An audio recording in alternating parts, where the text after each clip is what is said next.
également la sœur de mon beau-père, Élisabeth, qui était la comtesse Greffule. Et elle a joué un rôle intéressant à Paris. Elle a protégé les peintres, les musiciens, les savants. Elle a obtenu un laboratoire pour Madame Curie. Et elle a servi de modèle à Marcel Proust quand il a écrit « À la recherche du temps perdu ». Elle était sa princesse de Guermantes. Je l'ai très bien connue.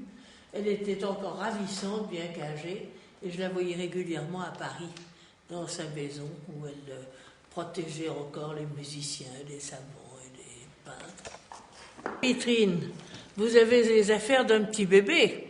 Il ne s'agit pas de n'importe quel nourrisson, c'est la layette du roi de Rome, fils de Napoléon et de l'archiduchesse Marie-Louise d'Autriche. Et la jeune impératrice avait demandé à la comtesse de Montesquieu-Fezensac, qui était de l'ancien régime, d'élever son petit garçon comme on élevait autrefois le dauphin, fils aîné du roi. Alors elle va adorer ce bébé, et il y avait un usage à la cour de France, on donnait aux gouvernantes, à la fin de leur service, les affaires de l'enfant.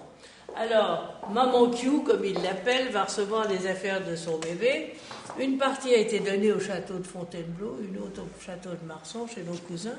Et ce que vous voyez là et là dans l'autre vitrine, c'est le lot que Marie de Montesquieu a apporté ici en épousant Joseph de Caraman, qui était la grand-mère de mon mari. Et vous avez ici le dessus de berceau et le bonnet qui sont entièrement brodés d'abeilles, qui était l'emblème de Napoléon.